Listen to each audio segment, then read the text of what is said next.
नमस्कार मित्रों, मैं नितेश बहुगुणा स्वागत करता हूं आपका प्रतिज्ञा पाठशाला के YouTube चैनल पर। और आज हम क्लास 11 की इकोनॉमिक्स पढ़ने जा रहे हैं। तो 11 की इकोनॉमिक्स को स्टार्ट करने से पहले हम बेसिक कुछ बातों पर डिस्कस करने वाले हैं आज कि इकोनॉमिक्स के जनक मतलब फादर ऑफ इकोनॉमिक्स कौन है।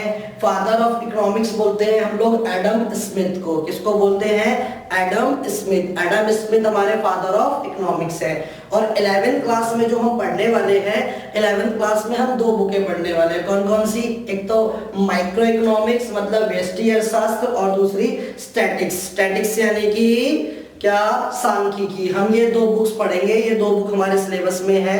और आज जो हम स्टार्ट कर रहे हैं, हम स्टार्ट कर रहे हैं माइक्रो की। ठीक है, तो इससे पहले हम कुछ एक बेसिक चीजें देख लेते हैं, जैसे कि अर्थशास्त्र क्या होता है। अर्थशास्त्र क्या होता है? देखो इसके ये दो वर्ड है।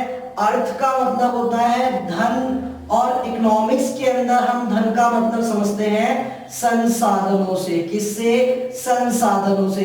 अब बच्चों के पास प्रॉब्लम ये आती है कि 11th में बच्चे को वर्ड्स की मीनिंग नहीं पता होती, तो हम क्या करेंगे? वर्ड्स की मीनिंग को साथ में जानते और समझते चलेंगे। अब संसाधन का मतलब क्या होता है? संसाधन का मतलब हर वो चीज जो हमारे प्रयोग में आती है। जैसे मैं आपके लिए एक संसाधन हूँ, आपके लिए पेड़ संसाधन है, आपके लिए आपकी बुक संसाधन है। तो हर वो चीज जिसे हम इंग्लिश में रिसोर्सेज भी कहते हैं। तो संसाधन अर्थ का मतलब होता है धन, और धन में को हम इकोनॉमिक्स के अंदर संसाधन वर्ड से डिनोट करते हैं। और शास्त्र का मतलब आपको पता ही है, शास्त्र का मतलब होता है ज्ञान। मतलब धन का ऐसा ज्ञान, संसाधनों का ऐसा ज्ञान। कैसा ज्ञान? क्या चीजें? अब उस पर आगे डिस्कस करते हैं कि अर्थशास्त्र का कैसा ज्ञान। अभी एक चीज का ध्यान रखना कि ये एक व्यक्ति है, अभी तक ये एक व्यक्ति है। ठीक है, अगर ये उपभोग करता है, उपभोग करता है मतलब किसी चीज को यूज कर रहा है, कंजप्शंस कर रहा है, उसका उपभोग कर रहा है, तो ये कौन हो गया? इसको हम बोलेंगे उपभोक्ता। क्या बोलेंगे? उपभोक्ता। ठीक है, और अगर ये किसी चीज को बना रहा है, इसका मतलब खेती कर रहा है या कोई चीज बना रहा है, तो इसको हम बोलेंगे उत्पादक। क्या बोलेंगे? उत्पादक। क्या बोलेंगे? इसको उत्पादक बोलेंगे। अगर ये किसी चीज का उत्पादन कर रहा है तो ये उत्पादक है, और अगर किसी चीज को ये उपभोग में ला रहा है तो ये उपभोक्ता है। इसका मतलब एक ही व्यक्ति उपभोक्ता भी होता है और एक ही व्यक्ति उत्पादक भी होता है। निर्भर करता है उसकी क्रिया के ऊपर कि वो कौन सा काम कर रहा है। तो उपभोक्ता और उत्पादक आपको समझ में आ गया होगा। और अगर ऐसे दो चार आदमी मिल जाए, अगर ऐसे हम दो चार आदमी और मिला दे, तो ये सारे मिलकर क्या बन जाएंगे? ये सारे मिलकर बन जाएंगे समाज। क्या बन जाएगा? ये सारा मिलके समाज बन जाएगा। ठीक है, तो आपको एक बात समझ में आ गई होगी कि भाई उपभोक्ता कौन होता है? जो उपभोग करता है। उत्पादक कौन होता है? जो उत्पादन करता है। और समाज क्या होता है? जिसमें बहुत सारे लोग मिलकर एक ग्रुप होता है, उसे हम समाज कह देते हैं। ठीक है, तो अब हम इसको अर्थशास्त्र से जोड़ते हैं। ठीक है, कि अर्थशास्त्र है क्या? बेसिकली अर्थशास्त्र का क्या मतलब हुआ? अर्थशास्त्र का मतलब हुआ कि जो हमारे पास संसाधन है, जो संसाधन हमारे पास है, हम उन संसाधनों का अच्छे से अच्छा यूज कर सके, ऐसा ज्ञान अर्थशास्त्र कहलाता है। मतलब अर्थशास्त्र क्या कहलाता है? एक ऐसा ज्ञान जो कि क्या करेगा, जो भी हमारे पास रिसोर्सेज है, उन रिसोर्सेज से हम क्या कर सके? बेटर से बेटर यूजेस करके अपने प्रॉफिट्स को या अपने उपभोग को अधिकतम कर सके। क्लियर हुआ? एक और एग्जांपल लेके चलते हैं। जैसे मान लो मेरे फादर हैं, और मेरे फादर 1000 रुपए महीना अर्न करते हैं। कितना अर्न करते हैं? 1000 रुपए महीना। तो इसका मतलब हमारे पास संसाधन कितने के हैं? 1000 रुपए के हैं। कितने के संसाधन है? 1000 रुपए के संसाधन है। तो हमें क्या करना है? हमें इसी संसाधन से अपनी सेटिस्फेक्शंस को, अपनी आवश्यकताओं को पूरा करना है। जो हमें चाहिए, हमें वो सारी चीजें इसी से चाहिए ना, क्योंकि हमारे पास संसाधन कैसे है? लिमिटेड है। ठीक है, तो अर्थशास्त्र हमें इसी चीज का ज्ञान देता है कि हम संसाधनों का अच्छे से अच्छा प्रयोग कैसे और करें। ठीक है, समझ में आया। तो अब अर्थशास्त्र की ये तो हम डेफिनेशन बोल नहीं सकते, हमें समझ में तो आ गया कि अर्थशास्त्र क्या होता है। अर्थशास्त्र का मतलब होता है अर्थ मतलब धन और शास्त्र मतलब ज्ञान, मतलब अपने संसाधनों का ऐसा ज्ञान जो हमें ज्यादा से ज्यादा संतुष्टि दे। लेकिन अब इसकी प्रॉपर डेफिनेशन क्या होगी जरा ध्यान से समझना। अगर वो उपभोक्ता है तो उसको क्या चाहिए, उसको चाहिए उपभोग। क्या चाहिए उसको, उपभोग। अगर उत्पादक है तो उसको क्या चाहिए, उत्पादक को क्या चाहिए, तो उत्पादक को चाहिए लाभ। क्या चाहिए, उत्पादक को लाभ चाहिए। भैया इधर देखो ध्यान से तभी समझ में आएगा, इधर उधर मत देखो, कहां देख रहे हो आप, इधर देखो। ठीक है, उपभोक्ता को क्या चाहिए, उपभोग। उत्पादक को क्या चाहिए, लाभ। और समाज क्या चाहता है सर, समाज चाहता है सामाजिक कल्याण। क्या चाहता है, सामाजिक कल्याण। ठीक है, तो अब क्या है, उसके पास रिसोर्सेस सीमित है। इस रिसोर्सेस का ऐसा यूज करना है कि उपभोक्ता अपने उपभोग को अधिकतम कर सके, उत्पादक अपने लाभ को अधिकतम कर सके और समाज अपने सामाजिक कल्याण को अधिकतम कर सके। और आपको कंफ्यूज बिल्कुल भी नहीं होना है, अलग अलग राइटर अलग अलग तरह की डेफिनेशंस देते रहते हैं। ठीक है, अब आप ये मत सोचना कि भैया हमने दूसरी बुक में पढ़ा था सर, तो दूसरी बुक में कुछ और था, इस बुक में कुछ और है। आप ये वाली डेफिनेशन भी मेंशन कर सकते हो। एक बार इधर देखो, बोर्ड पे आपके लिए क्वेश्चन बना रखा है, ध्यान से देखना बोर्ड की तरफ, इधर उधर नहीं देखना। अर्थशास्त्र को परिभाषित करो। क्लियर, अर्थशास्त्र को परिभाषित करो। शायद बोर्ड पे क्वेश्चन नहीं दिख रहा हो, पर कोई बात नहीं, मैं बोल रहा हूं आपको समझ में आ रहा होगा। अर्थशास्त्र को परिभाषित करो। डेफिनेशन देखो, अर्थशास्त्र से अभिप्राय उस मानवीय व्यवहार के विज्ञान से है, मतलब मानव का ऐसा ज्ञान जिससे सीमित संसाधन, क्योंकि हमारे पास संसाधन कैसे है, सीमित है। पापा को हर महीने सैलरी कितनी मिलती है, 1000 मिलती है। लेट किया है ऐसा, ये बच्चा बोले मेरे फादर को तो ज्यादा मिलती है, ऐसा नहीं है, लेट किया है। ठीक है, तो क्या है, सीमित संसाधनों के बंटवारे को इस ढंग से करना है, इस संसाधन को, इस रिसोर्सेज को ऐसे बांटना है। कैसे बांटना है, फोन भी चाहिए, अच्छा खाना भी चाहिए, अच्छे कपड़े भी चाहिए, अच्छी शिक्षा भी चाहिए। तो इस संसाधन को देखो क्या लिखा है, सीमित संसाधनों के बंटवारे को इस ढंग से करना है कि उत्पादक, अगर उत्पादक है तो क्या चाहिए सर, बोलो जल्दी जल्दी से, लाभ चाहिए। उत्पादक अपने लाभ को, उत्पादक अपने लाभ को, उपभोक्ता अपने उपभोग को और समाज अपने सामाजिक कल्याण को अधिकतम कर सके। ऐसा ज्ञान क्या कहलाता है, अर्थशास्त्र कहलाता है। मे भी क्लियर हो गया होगा। ठीक है, चलो आगे चलते हैं। नेक्स्ट क्वेश्चन है, आर्थिक समस्या से क्या अभिप्राय है। आर्थिक समस्या से क्या अभिप्राय है। अब देखो 1000 रुपए महीना हमारे फादर कमाते हैं। अब हमें क्या चाहिए, हमें एक अच्छा फोन चाहिए, चाहिए ना एक अच्छा फोन हमारे को।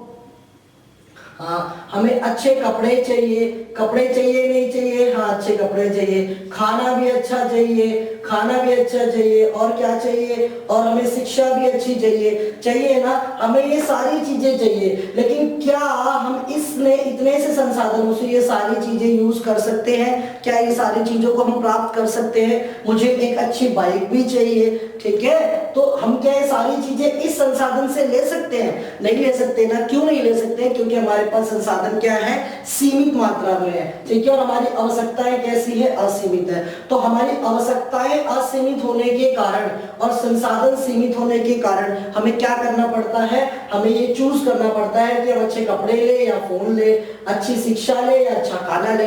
इसमें से हम कुछ लेंगे और कुछ को क्या करेंगे, छोड़ देंगे। तो हमें करना क्या पड़ा, हमें करना पड़ा चयन। क्या करना पड़ा, चयन। तो देखो आर्थिक समस्या से अभिप्राय किसकी समस्या से है, चयन की समस्या से। चयन का मतलब हमें चुनना पड़ा, हमें चूज करना पड़ा कि हम क्या ले और क्या ना ले। इसी को बोलते हैं क्या, आर्थिक समस्या। आपने सुना होगा, आपके घरों में बोलते हैं कि हमें इकोनॉमिकली प्रॉब्लम है। इकोनॉमिक प्रॉब्लम का मतलब क्या हो गया कि इकोनॉमिक प्रॉब्लम का मतलब हम कुछ चीजों को तो ले सकते हैं, कुछ चीजों को नहीं ले सकते। इसी को बोलते हैं क्या, आर्थिक समस्या। अब अगला क्वेश्चन बनता है, आर्थिक समस्या क्यों उत्पन्न होती है। आर्थिक समस्या क्यों उत्पन्न होती है, क्या रीजन है आर्थिक समस्या उत्पन्न होने का। देखो हमने अभी देखा क्या कि एक तो हमारी सर आवश्यकताएं असीमित है, बहुत सारी आवश्यकताएं, हमें ये भी चाहिए, ये भी दे दो, ये भी ला दो, ये भी ला दो, ये सब चाहिए ना, लेकिन हमारे पास संसाधन क्या है, सीमित है। तो देखो पहला पॉइंट क्या लिखा है, संसाधनों की दुर्लभता।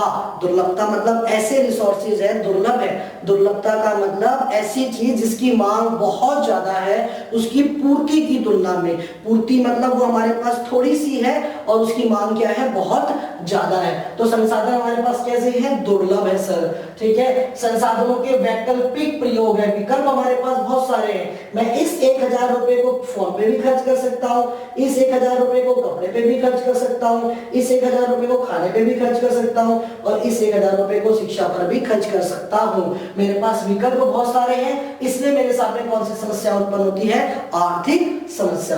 क्लियर। और असीमित आवश्यकताएं हैं, मेरी जो आवश्यकता है, जरूरतें हैं, उसकी कोई भी लिमिटेशंस नहीं है, ठीक है। तो इसीलिए हमारे पास अगर पेपर में क्वेश्चन आता है आर्थिक समस्या क्यों उत्पन्न होती है, तो हमें समझ में आ गया सर, एक तो दुर्लभता है संसाधनों की, मतलब थोड़े हैं, दूसरी चीज वैकल्पिक उपयोग है, जितने हैं हमारे पास उसके भी बहुत सारे उपयोग है, और आवश्यकताएं भी क्या है हमारी, असीमित है। क्लियर हो गया, चलो ठीक है। अब बात कर रहे थे हम अर्थशास्त्र की। अर्थशास्त्र जो होता है वो दो तरह का होता है। कौन कौन से दो तरह से, इधर देखो, एक व्यष्टि अर्थशास्त्र होता है और एक समष्टि अर्थशास्त्र होता है। व्यष्टि अर्थशास्त्र होता है और एक समष्टि अर्थशास्त्र होता है। आपने देखा होगा आपके फोन में दो तरह की सिम लगती है। कौन से दो तरह की, एक माइक्रो लगती है और एक मैक्रो लगती है। माइक्रो, मैक्रो, ठीक है। माइक्रो का मतलब क्या होता है, छोटा, और मैक्रो का मतलब क्या होता है, बड़ा, ठीक है। अब क्या डेफिनेशन यही हो गई कि सिम माइक्रो की सिम और मैक्रो की सिम, ऐसे नहीं हो सकती ना। तो डेफिनेशन यहां से समझनी है सिर्फ। माइक्रो का मतलब हो गया छोटा, ठीक है। तो देखो इसमें आर्थिक समस्याओं का अध्ययन व्यक्तिगत रूप से किया जाता है। किसमें, व्यष्टि अर्थशास्त्र में आर्थिक समस्याओं का अध्ययन कैसे किया जाता है, व्यक्तिगत, क्योंकि व्यक्तिगत छोटा होता है ना, और सामूहिक की बात करें तो सबका क्या हो गया, बड़ा हो गया।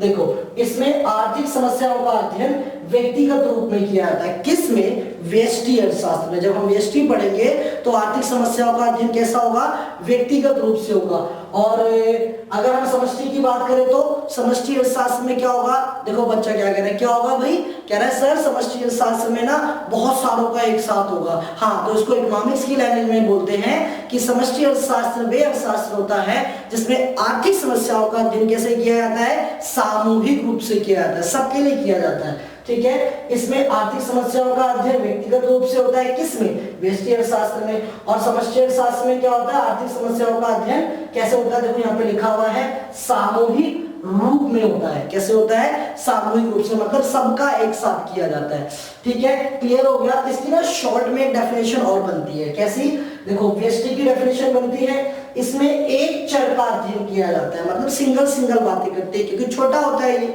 ठीक है। और समष्टि अर्थशास्त्र में क्या होता है, इसमें अनेक चरों का अध्ययन किया जाता है, मतलब बहुत सारे छोटे छोटे मिलकर बहुत सारे हो जाते हैं, ठीक। तो मे भी आपको समझ में आ गया होगा। और अगर आपको समझ में नहीं आ रहा है, कुछ दिक्कतें हैं, तो आपको नीचे कमेंट बॉक्स में बेझिझक अपनी दिक्कतों को लिख देना है ताकि हम आपकी प्रॉब्लम को सॉल्व कर सके। चलो ठीक है, नेक्स्ट क्वेश्चन की तरफ देखते हैं। व्यष्टि अर्थशास्त्र और समष्टि अर्थशास्त्र में अंतर स्पष्ट करो। व्यष्टि अर्थशास्त्र और समष्टि अर्थशास्त्र, मैंने बताया अर्थशास्त्र के दो टाइप होते हैं, व्यष्टि और समष्टि। क्लियर। अभी हम बात कर रहे हैं व्यष्टि अर्थशास्त्र और समष्टि अर्थशास्त्र में डिफरेंस बताओ क्या है, ठीक है। तो पहला तो दोनों की डेफिनेशन हो गई। क्या डेफिनेशन हो गई, अभी बताई हमने कि इसमें एक चर का अध्ययन किया जाता है। कितने चर का, एक चर का। एक चर, अब सर चर का मतलब क्या होता है, ये चर क्या होता है, चर का मतलब क्या होता है, मतलब यहाँ पे आप ऐसे समझ सकते हो उसको कि सिंगल सिंगल चीजों की बात करते हैं, जैसे किसी सिंगल पर्सन की प्रॉब्लम, जैसे मांग हो गया, जैसे आपका पूर्ति हो गया, जैसे आपका कीमत हो गया, इन सारी चीजों को हम बोलते हैं कि ये चर है। इसमें एक चर का अध्ययन किया जाता है और इसमें अनेक चरों का अध्ययन किया जाता है, बहुत सारे चर। देखना जरा, कुल उत्पादन, कुल उत्पादन क्या किसी एक के लिए होगा? नहीं ना, सबके लिए होगा ना, क्योंकि कुल उत्पादन लिखा है। मुद्रास्फीति, अब देखो सबसे बड़ी प्रॉब्लम मुद्रास्फीति क्या होती है, तो आप फिलहाल सिर्फ इतना समझ लो कि मुद्रास्फीति का मतलब होता है कि जैसे जैसे कीमतें बढ़ती है, जैसे जैसे कीमतें बढ़ती है वैसे वैसे मुद्रा की वैल्यू क्या होती है? कम होती जाती है, मतलब मुद्रा की वैल्यू कम हो जाती है, उसे बोलते हैं मुद्रास्फीति। बस इतना ही समझो, यहाँ पे आगे हम और डिटेल से पढ़ेंगे, ठीक है। राष्ट्रीय आय, राष्ट्रीय आय किसी एक की होती है? नहीं ना, राष्ट्रीय आय किसकी होती है? पूरे राष्ट्र की होती है, तो ये समष्टि हो गया। और देखो एक उपभोक्ता, ये क्या हो गया? एक उपभोक्ता क्या हो गया? व्यष्टि हो गया। एक उत्पादक, ये क्या हो गया? व्यष्टि हो गया। व्यक्तिगत फर्म, ये क्या हो गया? व्यष्टि हो गया, ठीक है। तो इसमें एक चर का अध्ययन किया जाता है, किसमें? व्यष्टि में। और समष्टि में अनेक चरों का अध्ययन किया जाता है। कितनों का किया जाता है? अनेक चरों का अध्ययन किया जाता है। क्लियर हो गया? ठीक है, चलो आगे देखो। जब व्यष्टि अर्थशास्त्र का अध्ययन किया जाता है तो समष्टि के समश्चर स्थिर रहते हैं। इसका मतलब जब हम व्यष्टि को पढ़ेंगे ना तो उस समय हम समष्टि का ध्यान नहीं रखेंगे, समष्टि की बातें हम नहीं करेंगे। समष्टि के सारे चर कैसे रहेंगे? स्थिर रहेंगे, उसमें कुछ भी चेंजेस नहीं किया जाएगा। और जब हम समष्टि अर्थशास्त्र की बात करेंगे तो व्यष्टि के सारे चर स्थिर रहते हैं। मतलब जब हम व्यष्टि पढ़ेंगे तो समष्टि को इग्नोर करके चलेंगे, और जब हम समष्टि की बात करेंगे तो व्यष्टि को इग्नोर करके चलेंगे। दोनों को एक साथ मैचअप नहीं करना। वैसे तो आपके सिलेबस में समष्टि वाला टॉपिक है ही नहीं, समष्टि तो आपके पास कब मिलेगी? जब आप 12th में चले जाओगे, ठीक है। देखो इसी का ना दूसरा नाम कीमत सिद्धांत भी होता है। किसका? व्यष्टि का। व्यष्टि को हम क्या बोलते हैं? कीमत सिद्धांत भी कहते हैं। और इसको हम क्या बोलते हैं? समष्टि को रोजगार सिद्धांत बोलते हैं। पेपर में क्वेश्चन आता है 3 मार्क्स का, और जरूर आता है, इसलिए इसको ध्यान से समझ लेना। एक बार क्विक रिवीजन करते हैं जल्दी से। देखो अर्थशास्त्र को परिभाषित करो, क्या डेफिनेशन हो गई? अर्थशास्त्र से अभिप्राय मानवीय व्यवहार के उस ज्ञान से है या विज्ञान से है जिसमें हमारे पास जो सीमित संसाधन है, इन सीमित संसाधनों का बंटवारा ऐसे किया जाए, कैसे किया जाए कि अगर उपभोक्ता है तो उपभोग अधिकतम कर सके, उत्पादक है तो लाभ अधिकतम कर सके, समाज है तो सामाजिक कल्याण को अधिकतम कर सके। क्लियर हो गया? हाँ सर क्लियर हो गया। आगे देखते हैं आर्थिक समस्याओं से क्या अभिप्राय। सिंपल सी बात है सर, हमारे पास संसाधन कम है, हमें चयन करना पड़ता है, उसको हम आर्थिक समस्या कहते हैं, ठीक है। आगे देखो आर्थिक समस्या क्यों उत्पन्न होती है? क्योंकि सर संसाधन सीमित है और जो है वो भी दुर्लभ है, कम है, 1000 रुपए कम है, खत्म हो जाएंगे सर, दुर्लभ है। और उसके बाद असीमित आवश्यकताएं हैं, हमारी जरूरतें क्या है? बहुत सारी है। आगे देखो व्यष्टि अर्थशास्त्र से क्या अभिप्राय है? सिंपल डेफिनेशन बता दी, इसमें एक चर का अध्ययन किया जाता है, ठीक है। व्यष्टि अर्थशास्त्र में एक चर का अध्ययन किया जाता है। या फिर आर्थिक समस्याओं का अध्ययन कैसे किया जाता है? व्यक्तिगत रूप से किया जाता है। क्लियर? समष्टि अर्थशास्त्र में क्या कहेंगे? इसमें आर्थिक समस्याओं का अध्ययन कैसे किया जाता है सर? सामूहिक रूप से किया जाता है, मतलब सबका करते हैं। व्यष्टि और समष्टि में डिफरेंस, सिंपल सी बात, पहले दोनों की डेफिनेशन, फिर क्या कहेंगे कि जब हम व्यष्टि को पढ़ेंगे तो समष्टि स्थिर रहेगी और समष्टि को पढ़ेंगे तो व्यष्टि स्थिर रहेगी। तीसरी चीज, इसको कीमत सिद्धांत भी कहते हैं और इसको उत्पादन या फिर रोजगार सिद्धांत भी कहा जाता है। इसका एग्जाम्पल उपभोक्ता, उत्पादक और व्यक्तिगत फर्म। इसका एग्जाम्पल राष्ट्रीय आय, मुद्रास्फीति, क्योंकि ये ऐसी प्रॉब्लम की बात करता है जो सबकी हो, किसी एक की ना हो। कीमतें बढ़ना सबकी प्रॉब्लम, कुल उत्पादन सबकी प्रॉब्लम, राष्ट्रीय आय सबकी प्रॉब्लम, ठीक है, समझ में आया? हाँ, बैलेंस ऑफ पेमेंट सबकी प्रॉब्लम, किसी एक की प्रॉब्लम तो है नहीं। तो ये सारे के सारे पॉइंट में भी आपको क्लियर हो गए होंगे। अब इस वीडियो का नेक्स्ट पार्ट 2 आएगा, पार्ट 2 भी जरूर देखना और पार्ट 1 भी देखना। अगर आपको कोई डाउट रहता है तो कमेंट बॉक्स में कमेंट करना, और ज्यादा से ज्यादा वीडियो को अपने क्लासमेट के साथ शेयर जरूर करना, और चैनल को सब्सक्राइब करना बिल्कुल ना भूलें। क्लियर? चलो नमस्कार।